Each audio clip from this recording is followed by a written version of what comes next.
Price the Lord. ഇനി ഞാനൊരു ഉദാഹരണം കാണിക്കാൻ പോവാം. എല്ലാവരും ഇങ്ങോട്ട് നോക്കുക. ഇപ്പോൾ ഈ തിരി നമ്മളെല്ലാം കണ്ടല്ലോ. ഇത് നമ്മുടെ പള്ളിയിൽ നമ്മൾ മാമോദീസ സ്വീകരിക്കാൻ വരുന്ന സമയത്ത് ഉള്ള ഒരു അവസ്ഥയായിട്ട് കാണുക. മാമോദീസയ്ക്ക് നമ്മുടെ കയ്യിലൊരു തിരി തന്നല്ലോ. ഈ തിരി മാമോദീസയ്ക്ക് നമ്മുടെ കയ്യിൽ തന്ന തിരിയായിട്ട് മനസ്സിലാക്കുക. കറക്റ്റ്. എന്താണ് ഇതിൻ്റെ അർത്ഥം? ഈ തിരി ആ ഉയർപ്പിൻ്റെ തിരിയാണ്, ഇല്ലേ? ആ ഉയർത്തെഴുന്നേറ്റ കർത്താവാണ് ഈ തിരി, ഇവിടെ കത്തി നിൽക്കുന്ന പ്രകാശം. എല്ലാവരും ശ്രദ്ധിക്കുക. മാമോദീസയ്ക്ക് നമ്മുടെ കയ്യിൽ മറ്റൊരു തിരി കൊളുത്തി നൽകി എന്നിട്ട് പറഞ്ഞു, നീ ലോകത്തിൻ്റെ പ്രകാശമാണ്. ഇതാ ഇങ്ങനെ കൊളുത്തി തന്നു. നിങ്ങൾ ലോകത്തിൻ്റെ പ്രകാശമാണ്. ഇനി ഈ രണ്ട് തിരിയുടെയും പ്രകാശത്തെ ഒന്ന് തുലനം ചെയ്ത് നോക്കി, ഇത് തമ്മിൽ വല്ല വ്യത്യാസമുണ്ടോ? വ്യത്യാസമുണ്ടോ? ഒന്ന് പറഞ്ഞേ, വ്യത്യാസമുണ്ടോ? ഇനി ഈ വലിയ മെഴുകുതിരിയിൽ നിന്നും ഈ ചെറിയ മെഴുകുതിരി കത്തിച്ചപ്പോൾ ഈ വലിയ മെഴുകുതിരി അതിനകത്ത് പകുതി പ്രകാശമാണോ തന്നത്? ഇനി പകുതി തരാൻ പറ്റുമോ? പകുതി തരാൻ പറ്റുമോ? ഇല്ല. അപ്പൊ ദൈവത്തിനും അസാധ്യമായിട്ടുള്ള ഒരു കാര്യമുണ്ട്, ഇല്ലേ? നമ്മൾ പറയാറില്ലേ, ദൈവത്തിനൊന്നും അസാധ്യമല്ല. ദൈവത്തിന് ഒരു കാര്യം അസാധ്യമാണ്. എന്താണത്? ദൈവത്തിന് പകുതി തരാൻ പറ്റില്ല. ഇത് വലിയൊരു ആശയത്തിലേക്ക് നമ്മൾ വരികയാണ് കേട്ടോ. നമ്മൾ എന്താ സ്വീകരിച്ചത്? മാമോദീസയിലൂടെ കുറച്ച് അനുഗ്രഹമാണോ സ്വീകരിച്ചത്? കുറച്ച് പൊളികാശമാണോ സ്വീകരിച്ചത്? ഇതാണ് കർത്താവ് പുതിയ നിയമത്തിൽ നമുക്ക് നൽകുന്ന ഏറ്റവും വലിയ പ്രബോധനം. എവിടെയെല്ലാം അപ്പസ്തോലന്മാർ പറയുന്നുണ്ടോ, ഞങ്ങൾക്ക് എന്താ അത് ചെയ്യാൻ പറ്റാഞ്ഞത്, അല്ലെങ്കിൽ ഞങ്ങളുടെ വിശ്വാസം വർദ്ധിപ്പിക്കണേ, അപ്പോൾ കർത്താവ് പറയാണ്, നിങ്ങൾക്കത് ചെയ്യാൻ പറ്റാഞ്ഞത് നിങ്ങളുടെ അല്പവിശ്വാസം കൊണ്ടാണ്. ഇനി ആ അല്പവിശ്വാസത്തിനെ ഒന്ന് മുറിച്ചു നോക്കി. എന്താണ് അല്പം എന്ന് പറഞ്ഞാൽ, നിങ്ങൾ വിശ്വസിക്കുന്നത് ദൈവത്തെയൊക്കെ ഞങ്ങൾ കണ്ടെങ്കിലും ദൈവത്തിൽ നിന്ന് ഞങ്ങൾക്ക് അല്പമേ കിട്ടുന്നുള്ളൂ.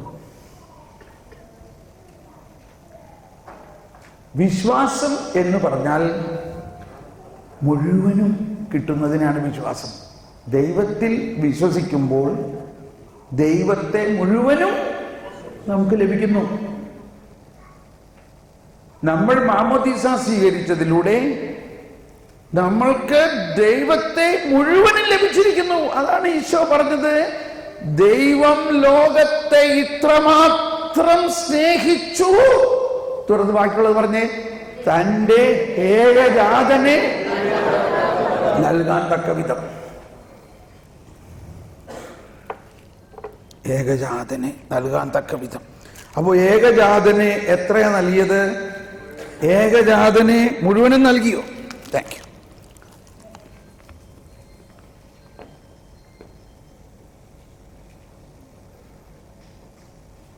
ഏകജാതനെ മുഴുവനും കിട്ടിയോ? ഒന്ന് ചിന്തിച്ച ആ വചനം. ദൈവം ലോകത്തെ ഇത്രമാത്രം സ്നേഹിച്ചു, തൻ്റെ, അവിടെ വേണമെങ്കിൽ ഒന്ന് ചേർത്തോ, തൻ്റെ ഏകജാതനെ മുഴുവനും നൽകാൻ തക്ക വിധം.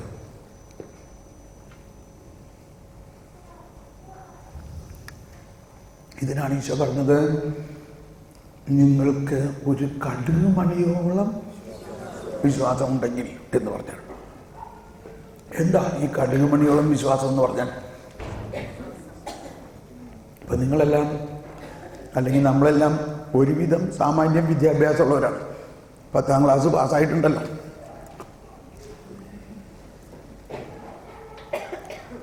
പത്താം ക്ലാസ്സിലും ഒക്കെ നമ്മൾ പഠിച്ചു കാണും, infinite divided by anything equal to. 10ാം ക്ലാസ് പാസ്സായില്ല. Infinite divided by anything equal to infinite. കണ്ടോ? ഒന്നുകൂടി പറഞ്ഞേ.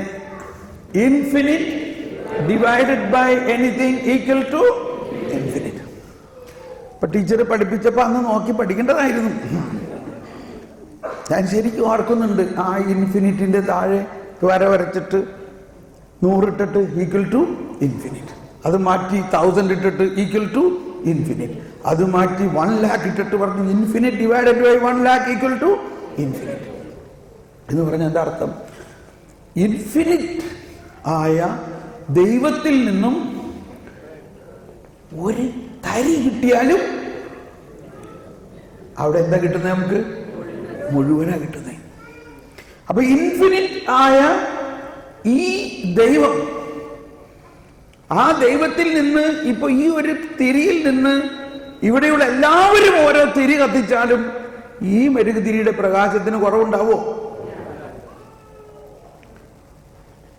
ഒന്ന് ചിന്തിച്ചു നോക്കിയേ. അതാണ് ഉയർപ്പ് ഞായറാഴ്ച രാത്രി ഇതുപോലെ ഒരു തിരിയുമായിട്ട് കൂരിരുട്ടായിരിക്കുന്ന ആ പള്ളിയിലേക്ക് വൈദികൻ വരികയാണ്. ലോകത്തിന്റെ പ്രകാശമാകുന്ന ക്രിസ്തു, അതാണ്. എന്നിട്ട് നമ്മളെല്ലാവരും ആ തിരിയിൽ നിന്ന് ഓരോരുത്തരും മെഴുകുതിരി കത്തിക്കുന്നു. സാവധാനം ആ ഇരുള് നിറഞ്ഞ പള്ളി മുഴുവനും പ്രകാശം കൊണ്ട് നിറയുന്നു. അപ്പോൾ ഇരുൾ എവിടെ പോയി? ഇരുൾ പോയി. ഇരുളിനോട് പോകാൻ പറഞ്ഞോ? ഇല്ല. ഇരുൾ എങ്ങനെ പോയി? പ്രകാശം വന്നപ്പോൾ. എത്രത്തോളം പ്രകാശം തന്നു? മുഴുവൻ പ്രകാശം തന്നു.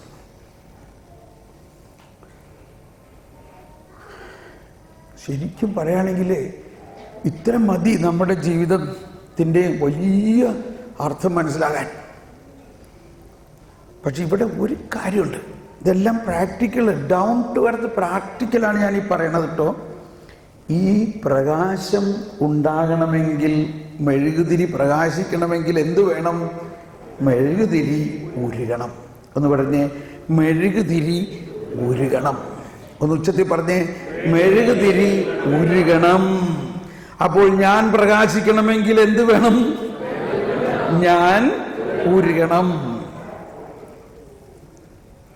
അപ്പോൾ ഞാൻ ആകുന്ന ഭർത്താവ് ഭാര്യയ്ക്ക് ഒരു പ്രകാശമാകണമെങ്കിൽ ഞാൻ ഭാര്യയ്ക്ക് വേണ്ടി ഉരുകണം. ഞാനാകുന്ന ഭാര്യ ഭർത്താവിനൊരു പ്രകാശമാകണമെങ്കിൽ ഞാൻ ആകുന്ന ഭാര്യ ഉരുകണം. ഞാനാകുന്ന ഭാര്യയും ഭർത്താവും മക്കൾക്ക് പ്രകാശമാകണമെങ്കിൽ നമ്മൾ രണ്ടുപേരും ഉരുകണം. എന്ന് പറഞ്ഞാൽ ഞാൻ പറഞ്ഞത് കേട്ടോ എന്ന് പറഞ്ഞിരുന്നാൽ ഉരുവോ?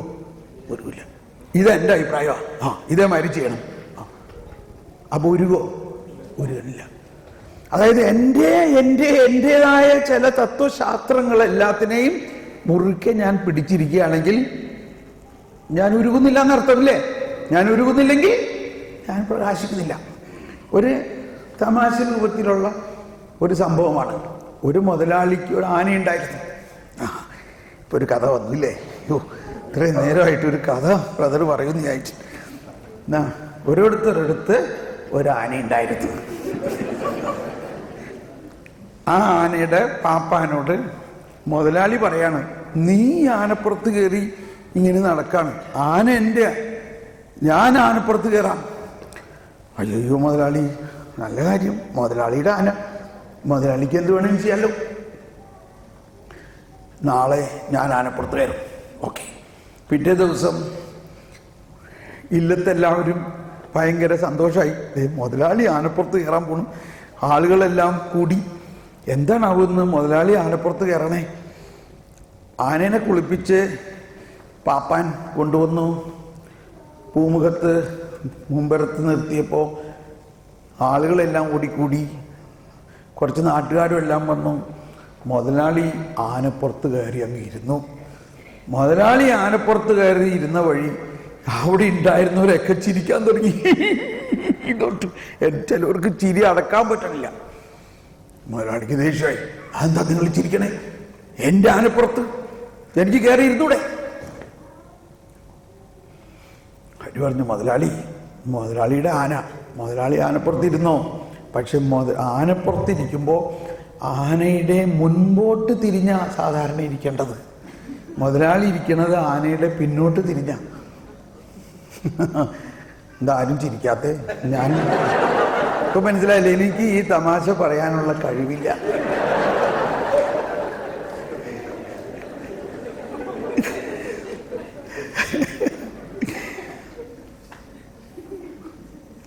അപ്പൊ മുതലാളി പറയാണ്, എൻ്റെ ആനയുടെ പുറത്ത് എനിക്ക് ഇഷ്ടമുള്ള മാതിരി ഇരിക്കും. ഇനി തിരിയണമെന്നുണ്ടെങ്കിൽ ആനയോട് തിരിയാൻ പറയും, ഞാൻ തിരിയില്ല. മനസ്സിലായി? ഞാൻ തിരിയില്ല, ആന തിരിയാട്ടെ. മനസ്സിലായോ? ആന തിരിഞ്ഞാൽ കാര്യം മാറൂ. ആര് തിരിയണം? ഒന്നെല്ലാവരും പറഞ്ഞേ, ആര് തിരിയണം? ആര് തിരിയണം? അതാണ്. പക്ഷെ ഇവിടെ ഒരു സഹായമുണ്ട്. പരിശുദ്ധാത്മാവ് നമ്മളെ സഹായിക്കാനുണ്ട്. കർത്താവ് ഈശോ മിശിഹ നമ്മളെ സഹായിച്ചു കഴിഞ്ഞിട്ടുണ്ട്. പക്ഷെ എന്നിട്ടും നമ്മൾ ഈ സഹായങ്ങളൊന്നും കാണാതെ, ഈ സഹായങ്ങൾ ഉപയോഗിക്കാതെ നമ്മുടേതായ ചില അജ്ഞത എന്ന് വേണമെങ്കിൽ പറയാം. നമ്മുടെ ചില അജ്ഞത കൊണ്ട് നമ്മൾ ചില കാര്യങ്ങളെ ഇങ്ങനെ വാശി, വൈരാഗ്യം, ശത്രുത, കലഹം, കോപം, മാത്സര്യം, ഇവയെല്ലാം നമ്മളെ ഇങ്ങനെ കൊണ്ട് നടക്കുകയാണ്. വാശി, ഞാൻ ആ വീട്ടിൽ കയറില്ല, അന്ന് ഞാൻ പറഞ്ഞിട്ടുള്ളതാണ്, ഇനി ആ വീട്ടിൽ കയറില്ല. ചിലപ്പോൾ നമ്മുടെ ബന്ധു വീട്ടായിരിക്കാം. ഞാൻ അവിടുന്ന് ഒരു ഗ്ലാസ് വെള്ളം കുടിക്കില്ല. ഇത് നമ്മുടെ വിവാഹ ജീവിതത്തെ നയിക്കുകയാണെങ്കിലോ? അപ്പോ ഇത് പഴയ നിയമമാണ്. വിവാഹം എന്നത് പുതിയ നിയമമാണ്. പഴയ നിയമത്തിൽ വാസ്തവത്തിൽ ഈ അടുത്ത ഞായറാഴ്ചത്തെ വായനയിൽ ഈ കാര്യങ്ങളാണ് വായന. ഈശോ സുവിശേഷത്തിൽ വിവാഹത്തെക്കുറിച്ച് പറഞ്ഞിരിക്കുന്ന പ്രധാന കാര്യം പറഞ്ഞിരിക്കുന്നത്, തുടങ്ങിയിരിക്കുന്നത് ഒരു ഡൈവേഴ്സിനെ കുറിച്ചുള്ള ഡിസ്പ്യൂട്ടിന്റെ കാര്യത്തിലാണ്, ഇല്ലേ? ഫരിസേയരും നിയമജ്ഞരും അവനെ പരിശോധിക്കാനായിട്ട് പറഞ്ഞു. ഇങ്ങനെ 7 ഭാര്യമാരുണ്ടായിരുന്ന ഇനി അവൻ അന്ത്യദിനത്തിൽ അവൾ ആരുടെ ഭാര്യയായിരിക്കും. അപ്പൊ മോശ നിങ്ങൾക്ക് വിവാഹമോചനം നൽകാമെന്ന് തീരുമാനിച്ചിട്ട്, പക്ഷെ അങ്ങനെ ആയിരുന്നില്ല ദൈവം ആദ്യം മുതലേ മനുഷ്യനെ സൃഷ്ടിച്ചത്.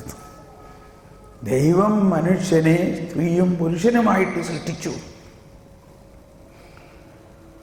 അപ്പോൾ ദൈവം സൃഷ്ടിച്ച ഈ വചനത്തെ പലരും ശരിക്കും മനസ്സിലാക്കുന്നില്ല.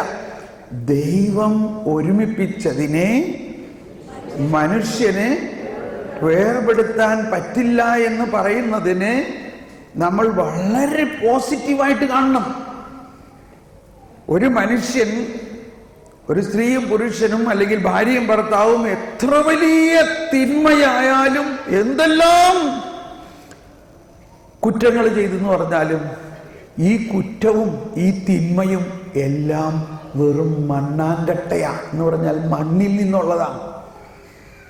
എന്നാൽ ഈ വിവാഹം എന്ന കൂദാശയിലൂടെ നമ്മിലേക്ക് വന്നിരിക്കുന്നത് വിണ്ണാങ്കട്ടയാണ്, വിണ്ണിൽ നിന്നുള്ളതാണ്. എന്താണ് കൃപ എന്ന് പറയുന്നത്? ദൈവീകത മാനുഷികതയിലേക്ക് നൽകുന്നതാണ് കൃപ.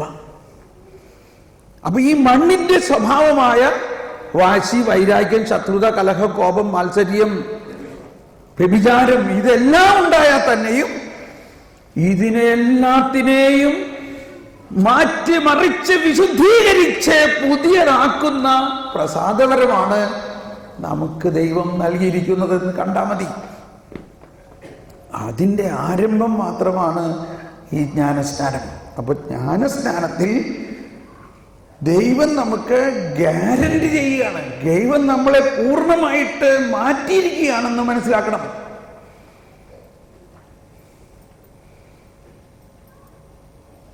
ദൈവം നമ്മളെ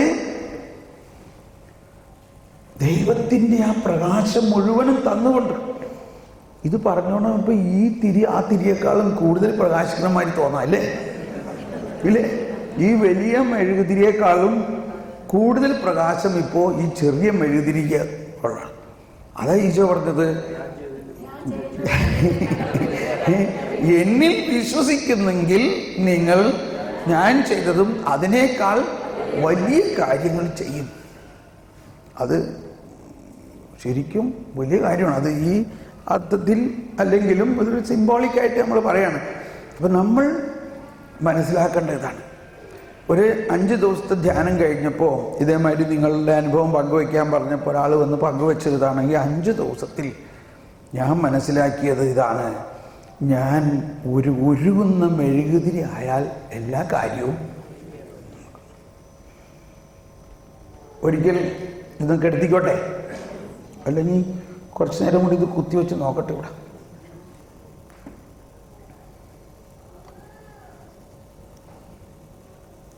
ഇരിക്കട്ടെ അല്ലേ?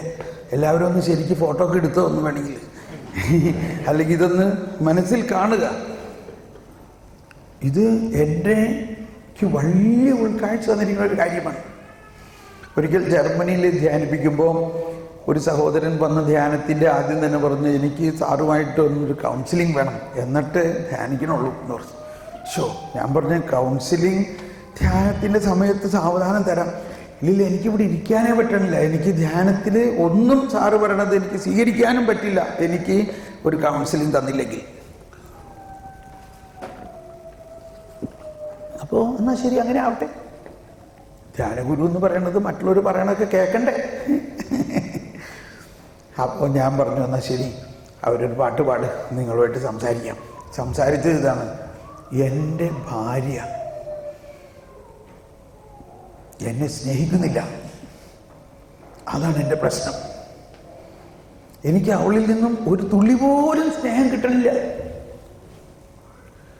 ഇങ്ങനെ ഒരു ഭാര്യയെ ഞാൻ എന്തിനാ സ്നേഹിക്കണേ? ഇങ്ങനെ ഒരു ഭാര്യയുമായിട്ട് ഞാൻ എന്തിനാ ജീവിക്കണേ? അതുകൊണ്ട് ഞാൻ സീരിയസ് ആയിട്ട് ചിന്തിക്കുകയാണ്, ഈ വിവാഹബന്ധം വേർപെട്ട് വേറെ ഒരു വിവാഹത്തിലേക്ക് പ്രവേശിക്കാൻ.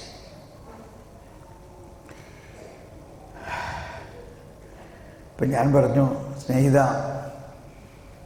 അപ്പം ഞാൻ ഈ കാര്യങ്ങളൊക്കെ പറഞ്ഞ് മനസ്സിലാക്കി. കർത്താവ് നമ്മളിൽ നിന്നും അല്ലെങ്കിൽ നമുക്ക് തന്നിരിക്കുന്ന ഒരു ജ്ഞാനം, നമ്മളെ സ്നേഹിക്കുന്നവരെ സ്നേഹിക്കുന്ന ഒരു ഭർത്താവാകാനല്ല, എന്നെ സ്നേഹിക്കുന്ന ഒരു ഭാര്യയുടെ ഭർത്താവാകാനല്ല. ദൈവം നമുക്ക് തന്നിരിക്കുന്ന നമ്മുടെ ജീവിത പങ്കാളിയെ ആയിരിക്കുന്ന അവസ്ഥയിൽ അങ്ങോട്ട് സ്നേഹിക്കാനാണ്. ഒറ്റ കാര്യം മാത്രമാണ് പൗലോസ്ലീഹയുടെ ലേഖന ഭാഗത്ത് പറയുന്നുണ്ട്, ഭർത്താക്കന്മാരെ നിങ്ങൾ ഒരു കാര്യം മാത്രം ചെയ്താൽ മതി. എന്താ പറഞ്ഞത്? ഭാര്യമാരെ സ്നേഹിക്കുക എന്ന് പറഞ്ഞെല്ലാവരും. ഭർത്താക്കന്മാരെ നിങ്ങൾ ഭാര്യമാരെ അല്ലെങ്കിൽ ഭാര്യയെ സ്നേഹിക്കുക. ഞാൻ വല്ല തെറ്റും പറഞ്ഞു? നിങ്ങൾ ഭാര്യയെ സ്നേഹിക്കുക. മലയാളമേ, ഇത് വാസ്തവത്തിൽ വലിയ ഒരു കാര്യമാണത്. ഈശോ പറഞ്ഞു, നിങ്ങൾക്ക് മറ്റുള്ളവർ എന്ത് ചെയ്തു തരണമെന്ന് നിങ്ങൾ ആഗ്രഹിക്കുന്നുവോ അത് നിങ്ങൾ അങ്ങോട്ട് ചെയ്യുക.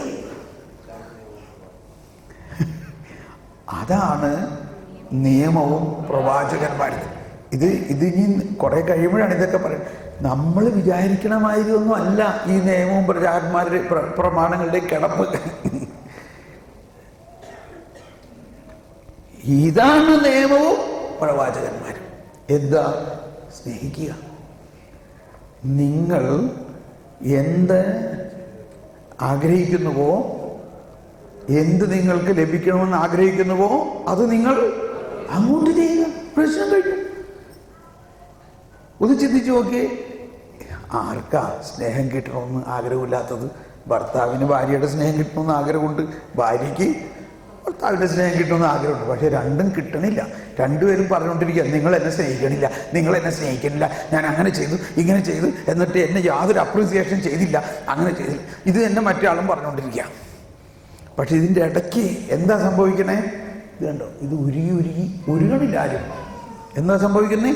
ഉരുകണില്ല. അപ്പോൾ ഞാൻ നേരത്തെ പറഞ്ഞല്ലോ 5 ദിവസം ധ്യാനം കൂടി കഴിഞ്ഞ ആൾ പറഞ്ഞു, എനിക്ക് ഈ 5 ദിവസത്തിൽ മനസ്സിലായത്, ഞാൻ ഉരുകുന്ന ഒരു മെഴുകുതിരി ആയാൽ, ഞാൻ ഉരുകുന്നൊരു മെഴുകുതിരി ആയാൽ സകല പ്രശ്നവും മാറി, എൻ്റെ കുടുംബം പ്രകാശിക്കും.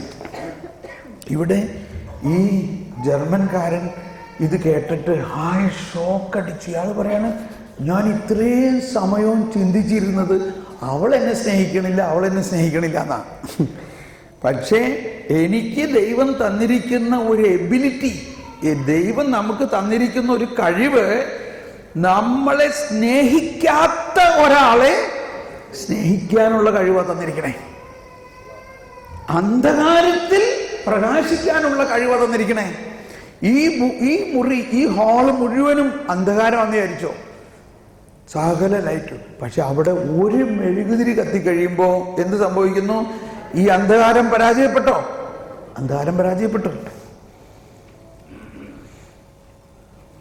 നമ്മളെ അതാണ്, നിങ്ങൾ ഒരു മെഴുകുതിരി ആയാൽ മതി.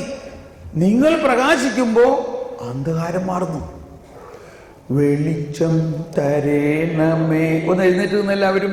വെളിച്ചം തരേണമേ, നിത്യമാം പ്രകാശമേ, വെളിച്ചം തരേണമേ. എല്ലാവരും ദാഹത്തോടെ വെളിച്ചം തരേണമേ, വെളിച്ചം തരേണമേ, നിത്യമാം പ്രകാശമേ, വെളിച്ചം തരേണമേ.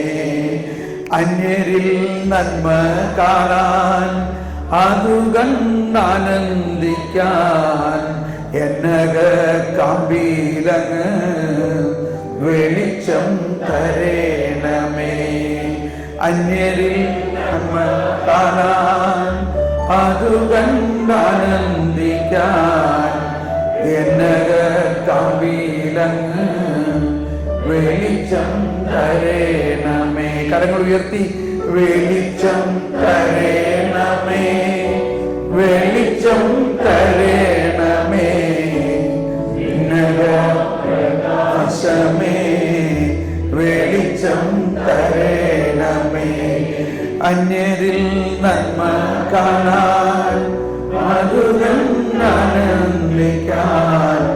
എന്നക കാമ്പിലങ്ങ് വെളിച്ചം തരേണമേ. സ്വതന്ത്രമായി സ്തുതിച്ചുകൊണ്ട് ജ്ഞാനമാകുന്ന ആ പ്രകാശം മാമോദീസായിലൂടെ നമ്മൾ ഓരോരുത്തരും ഒരു മെഴുകുതിരിയായി മാറിയിരിക്കുന്നു. നമ്മൾ ഉരുകണം. നമ്മൾ ഉരുകുമ്പോൾ, എൻ്റെ ഭാര്യയ്ക്ക് ഭർത്താവ് ഉരുകുമ്പോൾ ഭാര്യയ്ക്ക് പ്രകാശമാകുന്നു. ഭാര്യ ഉരുകുമ്പോൾ ഭർത്താവിന് പ്രകാശമാകുന്നു. ഉരുകുന്ന മെഴുകുതിരി കുടുംബത്തിൽ മുഴുവൻ പ്രകാശമാകുന്നു. ശലബല ഹലബല, ശലബല ഹലബല, ശലബല ഹലബല. ജ്ഞാനം നൽകണേ, ജ്ഞാനം നൽകണമേ, ജ്ഞാനം നൽകണമേ. ജ്ഞാനസ്നാനത്തിലൂടെ എനിക്ക് ലഭിച്ചിരിക്കുന്ന ആ ജ്ഞാനത്താൽ എന്നെ പ്രകാശിപ്പിക്കണമേ. ആ സ്നേഹത്താൽ എന്നെ പ്രകാശിപ്പിക്കണമേ. Hallelujah, hallelujah, hallelujah, hallelujah, hallelujah, hallelujah. ശലബല ഹലബല ഹലബല. Praise the Lord. നമുക്കിരിക്കാം. വീണ്ടും ആ ജർമ്മൻകാരനിലേക്ക് പോവുകയാണ്. അദ്ദേഹം ഈ 5 മിനിറ്റിനുള്ളിൽ അദ്ദേഹത്തിൻ്റെ ആ ഒരു ട്രാക്ക്, ആ മൈൻഡ് സെറ്റിംഗ് മാറി. അതായത് നമ്മൾ എന്ത് ചെയ്യണം എന്നതാണ് വിഷയം, അവർ ചെയ്യണതല്ല. ഞാൻ മാറണം. ആന മാറിയാലും ആ സാഹചര്യം മാറിയാലും ഒരു പ്രയോജനമില്ല. നമ്മളിപ്പോൾ രാവിലെ യോനായുടെ കാര്യം പറഞ്ഞില്ലേ, കടല് ഭയങ്കര കടൽ ക്ഷോഭം മുഴുവനും എപ്പോൾ നിന്നു? യോന മാറിക്കഴിഞ്ഞപ്പോൾ ആ സാഹചര്യം മുഴുവനും ശരിയായി. ആ ഒരു ലൈൻ ഓഫ് തോട്ടല്ലേ വരുന്നത്, ഇല്ലേ? ഈ മുതലാളി അപ്പോൾ നമ്മൾക്ക് കാണാൻ പറ്റാത്തത് അല്ലെങ്കിൽ നമ്മളിലുള്ള അജ്ഞതയുടെ ഒരു വിഷയം ഇതാണ്. ഞാനിതൊന്നും നിങ്ങളെ കുറ്റം പറയല്ല കേട്ടോ, കുറ്റപരമായി തോന്നുന്നുണ്ടോ? എനിക്ക് നിങ്ങളെ സഹായിക്കാനുള്ള ഒരു കാര്യത്തിലാണ് ഞാനീ പറയുന്നത്. നമ്മളെ സഹായം ആവശ്യമുണ്ട്. ഈശോ നമ്മളോടും പറഞ്ഞിരിക്കുന്നത് നിങ്ങൾ മറ്റു കുടുംബങ്ങളെ സഹായിക്കുക. അനേകം കുടുംബങ്ങൾക്ക് ഇങ്ങനെ സഹായിക്കാൻ ദൈവം എന്നെ ഉപയോഗിച്ചു. ഒരിക്കൽ ഇതും ഒരു ജർമ്മൻ സിറ്റുവേഷൻ തന്നെയാണ്. ഞാൻ അവിടെ ധ്യാനം നടത്തിക്കൊണ്ടിരിക്കുമ്പോൾ ഇടവേള സമയത്ത് പെട്ടെന്ന് ഓർഗനൈസേഴ്സ് പറഞ്ഞു, ബ്രദറെ ഒരു അർജൻറ്റ് ഒരു കപ്പിളിനൊരു കൗൺസിലിംഗ് കൊടുക്കണം. അവർ ധ്യാനിക്കുന്നവരല്ല. ഇപ്പോൾ സാധാരണ നമ്മൾ ഓർഗനൈസേഴ്സ് പറയും ധ്യാനിക്കുന്നവരല്ലെങ്കിൽ കൊടുക്കാൻ പറ്റില്ല. പക്ഷേ ഞാൻ അങ്ങനെ പറയാറില്ല. അവരെ എൻ്റെ അടുത്തേക്ക് കൊണ്ടുവന്നത് പരിശുദ്ധാത്മാവായിരിക്കും. അവർക്കൊരു എമർജൻസി സഹായം വേണമായിരിക്കും, അല്ലേ? അതുകൊണ്ട് നമ്മൾ എന്തവസ്ഥയിലും മറ്റുള്ളവരെ സഹായിക്കാൻ കടപ്പെട്ടവരാണെന്നുള്ള വീക്ഷണത്തിൽ എന്നാൽ ശരി ഞാൻ പെട്ടെന്ന് കാണാം. അങ്ങനെ വന്നപ്പോൾ ഇവർ രണ്ടുപേരും മുഖമൊക്കെ ഭയങ്കര ദേഷ്യത്തിൽ കരിവാളിച്ച് ചവന്ന് വന്നിട്ട് ഭയങ്കര ബഹളത്തിൽ എന്നിട്ട് പറയാൻ, ഞാൻ ഇത്രയും നാളും 28 വർഷമായിട്ട് ഇതുപോലെ കഷ്ടപ്പെട്ട് എന്ത് തല്ലുപിടിച്ച് ബഹളം ഉണ്ടാക്കിയിട്ടാണ് ജീവിക്കുന്നത്, ഇനി അത് വേണ്ട. ഞാൻ പറഞ്ഞു, എന്ത് പറ്റി? അല്ല, 28 വർഷമായി ഞങ്ങളുടെ വിവാഹം നടത്തിയിട്ട് എല്ലാ ദിവസവും ബഹളമാണ്. ഇങ്ങനെ ജീവിച്ചിട്ട് എന്താ കാര്യം? അതുകൊണ്ട് ഞങ്ങൾ തീരുമാനിച്ചിരിക്കാൻ. എന്ത് തീരുമാനിച്ചു? ഞങ്ങൾ വിവാഹം വേർപെടുത്താൻ തീരുമാനിച്ചു. അതോടെ കുറച്ച് സമാധാനമായിട്ടുണ്ട്. അപ്പോൾ പിന്നെ ഞാനെന്താ ചെയ്യണ്ടേ? എന്തിനാ എൻ്റെ അടുത്ത് ഇപ്പോൾ ഇവിടെ വന്നത്? കാരണം നമുക്ക് അധികം സമയമില്ലല്ലോ. അല്ല, ഞങ്ങളുടെ ഒരു സുഹൃത്ത് പറഞ്ഞു, വിവാഹം മോചിക്കാൻ തീരുമാനിച്ചു കഴിഞ്ഞെങ്കിൽ ഇവിടെ തോമസ് പോൾ എന്ന് പറഞ്ഞ ഒരാൾ വന്നിട്ടുണ്ട്. അയാളുടെ ഒരു അനുഗ്രഹത്തോടു കൂടി നിങ്ങൾ വേർപെടാനായിട്ടാണ്. ഇത് ഇന്ന് പല സ്ഥലത്തൊരു ഫാഷനാണ്. വിവാഹം പാർട്ടി ഒക്കെ നടത്തിയത്. ആ ആൾക്കാരെയൊക്കെ വിളിച്ചിട്ട് വിവാഹമോചന പാർട്ടി, ഡൈവേഴ്സ് പാർട്ടി, ഇത് അമേരിക്കയിലൊക്കെ ഉണ്ട്. ഇപ്പം ഞാൻ നിങ്ങൾക്കൊരു ഐഡിയ തരാൻ കേട്ടോ. ഇത് പറഞ്ഞ് ഇല്ലാത്ത കാര്യം എന്ന് പറഞ്ഞാൽ ഒരു യുക്തിയല്ലേ? നിങ്ങൾ വിവാഹം നടത്തുന്ന നേരത്തൊക്കെ എല്ലാവരും അറിയിച്ചു, വിവാഹം മോചിക്കുന്നത് എല്ലാവരും അറിയണ്ടേ എന്നുള്ള അർത്ഥത്തിൽ അത് അങ്ങനെ. അപ്പോൾ അവർ വിചാരിച്ച് നല്ല കാര്യം. അപ്പോൾ ഇയാളൊന്ന് തലയിൽ കൈവച്ച് പ്രാർത്ഥിച്ചു കഴിയുമ്പോൾ മോചനം കൃത്യമായി അനുഗ്രഹത്തോടെ മോചിക്കാമെന്ന് വിചാരിച്ചു. ഇയാൾ പറഞ്ഞതാ. ഞാൻ പറഞ്ഞു, സഹോദര, 28 വർഷമായിട്ട് നിങ്ങൾ പൊരുതെ തല്ലുപിടിച്ചിട്ടും ഇപ്പോഴും ഈ വിവാഹം പൊട്ടിയിട്ടില്ലെങ്കിൽ, ഇത് വേർപെട്ടിട്ടില്ലെങ്കിൽ ഇത് വേർപെടാൻ പോണില്ല. ഇത് അത്രയ്ക്ക് സ്ട്രോങ് ആണെന്ന് അതിൻ്റെ അർത്ഥം. ഇയാളാകെ അന്തം വിട്ടു. ഇത് ഒരിക്കലും ചിന്തിക്കാത്ത ഒരു ലൈൻ ഓഫ് തോട്ടാണല്ലേ? കാരണം ദൈവം യോജിപ്പിച്ചതിനെ നിങ്ങളുടെ തല്ലുപിടുത്തം കൊണ്ട് അകറ്റണ കാര്യമൊന്നുമില്ല. മനുഷ്യൻ എത്ര തല്ലുപിടിച്ചാലും എത്ര ബഹളം ഉണ്ടാക്കിയാലും എത്ര പാപം ചെയ്താലും ദൈവം യോജിപ്പിച്ചത് അകറ്റാൻ പറ്റില്ല. കാരണം ഈ മനുഷ്യൻ ചെയ്യുന്നത് അല്ല, ദൈവം ചെയ്തതിനെ ഒരാൾക്ക് അകറ്റാൻ പറ്റില്ല. അപ്പോൾ ഇയാൾ വീണ്ടും ഇവളങ്ങനെയാണ്, ഇവളിങ്ങനെയാണ്. അപ്പോൾ അവൾ പറഞ്ഞു, അയാൾ ഇങ്ങനെയാണ്, ബഹളമായി വീണ്ടും. ഞാൻ പറഞ്ഞു, ശാന്തമാകുക, ഒന്ന് ഇരിക്കൂ. ഇരുന്നു. രണ്ടുപേരും കസേര ഒരാൾ അങ്ങോട്ട് വലിച്ചിട്ട് ഒരാൾ ഇങ്ങോട്ട് വലിച്ചിട്ട് ഇങ്ങനെ ദൂരത്തിരുന്നിട്ട് അങ്ങോട്ട് ഇവിടെ നോക്കണ പോലല്ലോ, ഇങ്ങനെ മുഖമൊക്കെ അടിച്ചിങ്ങനെ ഒരു വേറൊരു സ്റ്റൈലിൽ ഇങ്ങനെ ഇരിക്കണം. ഞാൻ പറഞ്ഞേ, ഒന്ന് ശാന്തമായിട്ട് ഒന്ന് ചിന്തിച്ചേ, നിങ്ങളുടെ ഭർത്താവിൽ ഒരു നല്ല കാര്യം ഉണ്ടോ? അയാളുടെ ഒന്നുമില്ല എന്നും പറഞ്ഞ് ഉടനെ അതിനെ തിരസ്കരിച്ച്. ഞാൻ പറയല്ല, ഒന്ന് ആലോചിച്ച് നോക്കുക. ഇതാണ് ഞാൻ തിങ്കിങ് എന്ന് പറയുന്നത്. തിങ്കിങ്, നിങ്ങളൊന്ന് ചിന്തിക്കുക. ഇല്ലെന്നേ, ചിന്തിക്കാനൊന്നും ഇല്ലെന്നേ, കുറെ നാളായിട്ട് കാണാനല്ലേ ഇങ്ങനെയൊക്കെ ബഹളമുണ്ടാക്കി. ഞാൻ പറഞ്ഞു, അല്ല, ഒന്ന് ശാന്തമായിട്ടൊന്ന് ചിന്തിക്കുക. നിങ്ങളുടെ ഭർത്താവിൽ എന്തെങ്കിലും ഒരു നല്ല കാര്യം മൗനമാകും, ചിന്തിക്കൂ. എന്ന പോലെ ഭർത്താവിനോടും. ഭർത്താവും ആദ്യം പാലുണ്ടാക്കാൻ തുടങ്ങി. ഇല്ല, ഇവളിൽ ഒരു നന്മയില്ല. എന്ത് നന്മയുണ്ട് ഇവൾക്ക്? ഒന്നുമില്ല എന്ന് കുറേ വഴക്കൊക്കെ തെറിയൊക്കെ പറഞ്ഞുകൊണ്ട് പറയാൻ കൊള്ളാത്ത. എന്നിട്ട് ഞാൻ പറഞ്ഞു, ശാന്തമാകെ ചിന്തിക്ക്. അങ്ങനെ കുറച്ച് നേരത്തേക്ക് മാമുവിനതേ ഞാനിങ്ങനെ പ്രാർത്ഥിച്ചുകൊണ്ടിരിക്കുക, പരിശുദ്ധാത്മാവേ പരിശുദ്ധാത്മാവേ നീ ഇവരിലുണ്ടല്ലോ, ഈശോയെ നീ യോജിപ്പിച്ച നീ ഇവരിലുണ്ടല്ലോ. കർത്താവ് നമ്മളെ യോജിപ്പിക്കുക മാത്രമല്ല, നീ ഇവരുടെ വിവാഹത്തിൻ്റെ ഗ്യാരണ്ടറാണ്. ഗ്യാരണ്ടർ, കർത്താവ് ഗ്യാരണ്ടിയാണ്. കുറച്ച് കഴിഞ്ഞപ്പോൾ ഈ പെണ്ണിൻ്റെ മുഖത്തൊരു പ്രകാശം. പെണ്ണിൻ്റെ മുഖത്ത് മനസ്സിലാവുന്നുണ്ടോ? ഇങ്ങനെ ദേഷ്യം കൊണ്ട് കരുവാളിച്ചിരിക്കുന്ന മുഖത്ത് ഒരു മന്ദഹാസം. ഓ, ഒരു സമാധാനമായി ഇല്ലേ? ഒന്ന് ചിന്തിച്ചു നോക്കിയോ ആ അവസ്ഥ. ഒരു മന്ദഹാസം, ഭയങ്കര ആകാംക്ഷയായി എനിക്ക്. അപ്പോൾ ഇവളെന്നിട്ട് ഇടയ്ക്ക് ഇങ്ങനെ നോക്കുകയാണ് ഭർത്താവിനെ.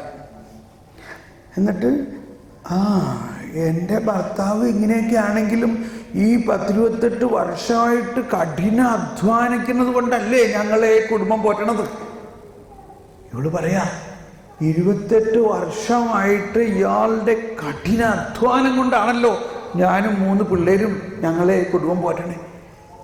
ഇതങ്ങ് പറഞ്ഞപ്പോഴേക്ക് ഇയാളുടെ മുഖം അങ്ങ് ഭയങ്കരമായിട്ട് അങ്ങ് പ്രകാശിച്ചിട്ട് പറയാൻ, നീ എന്തീ പറയണേ? നീ ഇത് ഇതേവരെ എന്നോട് പറഞ്ഞിട്ടില്ലല്ലോ, നീ ഇത് മനസ്സിലാക്കിയോ? ഞാൻ ശരിക്കും നിങ്ങളൊന്ന് കണ്ടേ, അന്ധകാരം ഈ പ്രകാശം കൊണ്ട് പൊട്ടിയോ?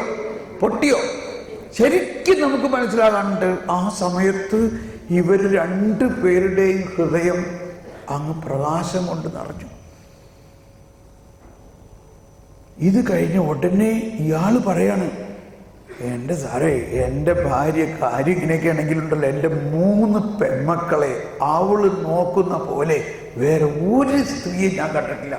അവൾ എൻ്റെ മക്കൾക്ക് വേണ്ടി ചത്തുകളയും. അത്രയ്ക്ക്. ഇത് കേട്ടോ ഈ ഭാര്യയ്ക്ക് ഭയങ്കര സന്തോഷമായിട്ട്, നിങ്ങളിത് ഒരിക്കലും എന്നോട് പറഞ്ഞില്ലല്ലോ. Have you realised it?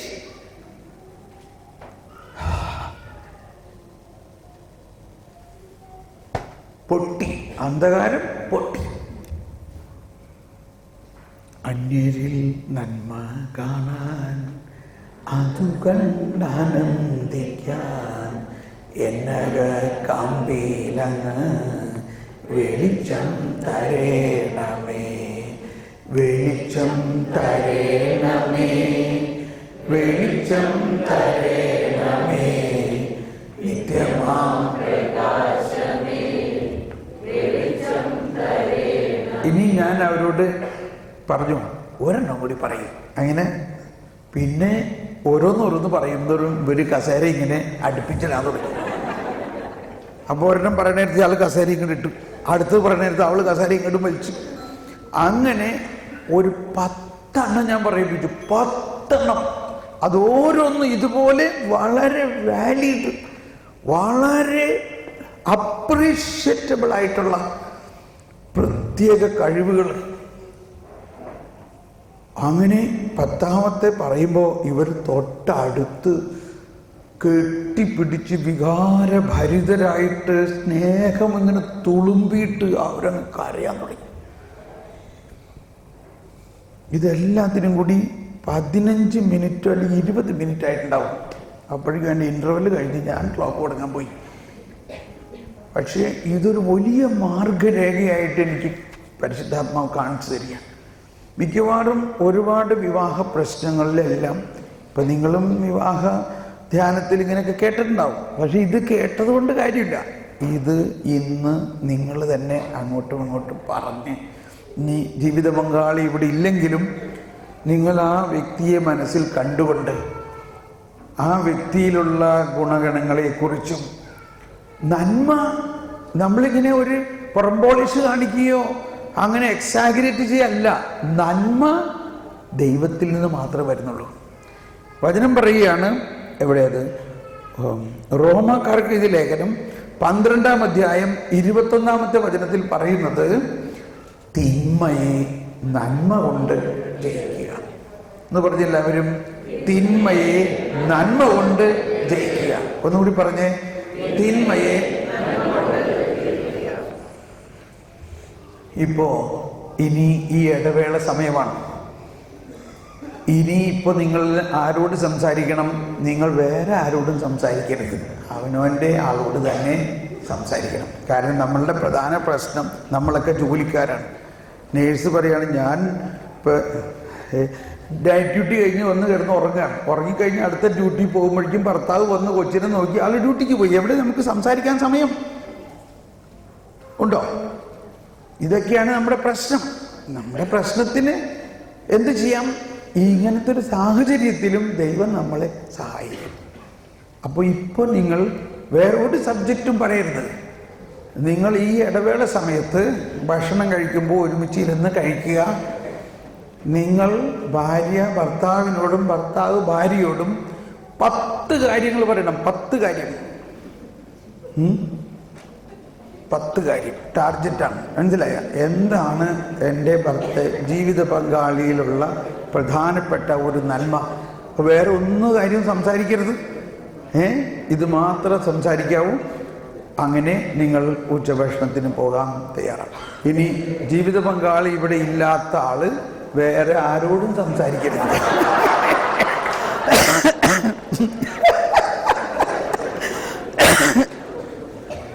എവിടെയെങ്കിലും ഒറ്റയ്ക്ക് ഇരുന്നിട്ട് ജീവിത പങ്കാളിയെ മനസ്സിൽ ചിന്തിച്ചിട്ട് ഹൃദയത്തിൽ ആ വ്യക്തിയോട് പറയുക, ഹൃദയത്തിൽ കർത്താവേ നന്ദി പറയണേ എൻ്റെ ജീവിത പങ്കാളി. എന്നിട്ട് പറയുക, കർത്താവേ നീ ഇപ്പോൾ അവളിൽ അല്ലെങ്കിൽ അവനിൽ ഈ കാര്യം ഒന്ന് ഉണർത്തുക. ഇതാണ് എൻ്റെ ജീവിത പങ്കാളിയിൽ കാണുന്ന നന്മകൾ. ഇത് പറഞ്ഞല്ലെങ്കിലും ഞാൻ പറഞ്ഞില്ല, ആ സഹോദരിയുടെ മനസ്സിൽ നല്ല ഒരാശയം വന്നപ്പോൾ തന്നെ അവളുടെ മുഖം മാറി. നമ്മുടെ ഉള്ളിൽ